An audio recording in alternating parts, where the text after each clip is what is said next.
પ્રતાપજી ક્યાં ગયા હતા અહીંયા? હે ક્યાં ગયા હતા? ક્યાં ગયા હતા? હા. તમે ગયા અહીંયા મીટિંગમાં ક્યાંની મીટિંગ હતી? કોંગ્રેસની જમ એમ જો વળી. કેવું લાગે અત્યારે? અરે જબર ગેરીબેનની રીત આવવાની છે હોય 100% તમે શું હાશું એમને હા એ તો માતા હેંગળા જ બોલાવશે જમ. સરસ. મારું નામ શિવરામભાઈ. શિવરામભાઈ કેવું લાગે લોકસભા ચૂંટણીમાં? સારું લાગે સારું. કોનું એમ?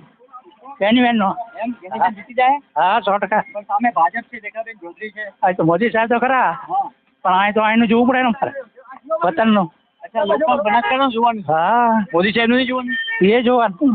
અચ્છા. ઉપર એમ ના નીચે આ અહીંયા રાખવાનું. ઉપર મોદી સાહેબને બેસાડવાય? હા. પાકું. પણ અહીંયા બનાસકાંઠામાં અમારે ગેનીબેન ફાઇનલ. ગેનીબેન ફાઇનલ. બનાસકાંઠામાં હા બનાસકાંઠામાં ગેનીબેન ફાઇનલ.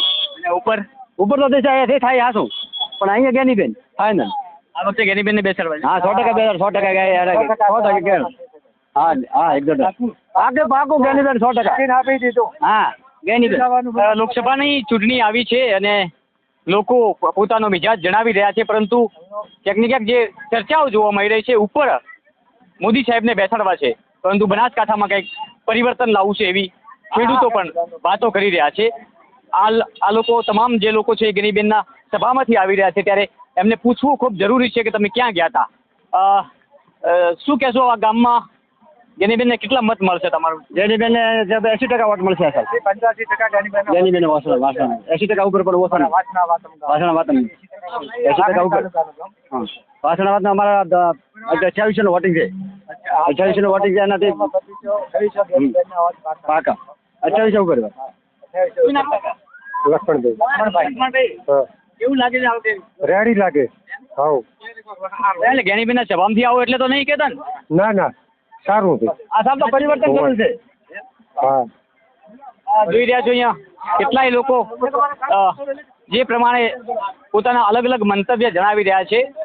ઉપર ભલે મોદી સાહેબ બેસે, પરંતુ બનાસકાંઠામાં ગેનીબેનની પસંદગી કરી છે આ લોકોએ. આ વખતે કંઈક નવું થવાના એંધાણ પણ વર્તાઈ રહ્યા છે.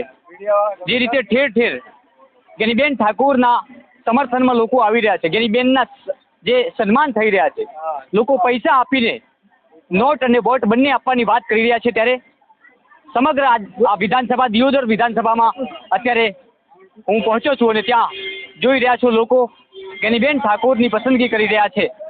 ઉપર ભલે નરેન્દ્ર મોદી સાહેબ બેસે, પરંતુ બનાસકાંઠામાં કંઈક નવું થવાના એંધાણ જોઈ રહ્યા છો તમે. બનાસકાંઠામાં જોઈ રહ્યા છો અહીંયા ક્યાં ગયા હતા? શું નામ છે? વાસીજી. વાસીજી, શું લાગે આ વખતે ગેનીબેન આવશે 100%. ગેનીબેનની સભામાંથી આવો છો એટલે તો ગેનીબેન નહીં કહેતા? ના વિચારધારા ગેનીબેનની સારી છે. એમ? હા કઈ વિચારધારા? વિચારધારા ગેનીબેન સૌનો સાથ સૌનો સહકાર લઈને સાથે ચાલે. બધાને સાથે લઈને ચાલે? હા બધું સાથે લઈને ચાલે. આ તો લોકસભા છે, 18 આલમ છે. આ લોકસભામાં કેટલા 7 તાલુકા 7 વિધાનસભા છે જે ગેનીબેનને મત આપવાના છે. ગેનીબેન હાલ વાવમાં 2 વાર જીત્યા, પરંતુ આ આખા બનાસકાંઠાની વાત છે. બધા સપોર્ટ કરે. ઠાકોરો દરેક સમાજ સપોર્ટ કરશે તમામ 18 આલમ. અચ્છા, શું 18 આલમ ગેનીબેનની સાથમાં છે. કોંગ્રેસમાં આ ફેરાના ઉપર બધાને અને જે અમારા બનાસકાંઠામાં ગેનીબેનનું ચાલશે. ઉપર મોદી સાહેબને બેસાડવા? હા ઉપર મોદી સાહેબ ને બનાસકાંઠામાં ગેનીબેન.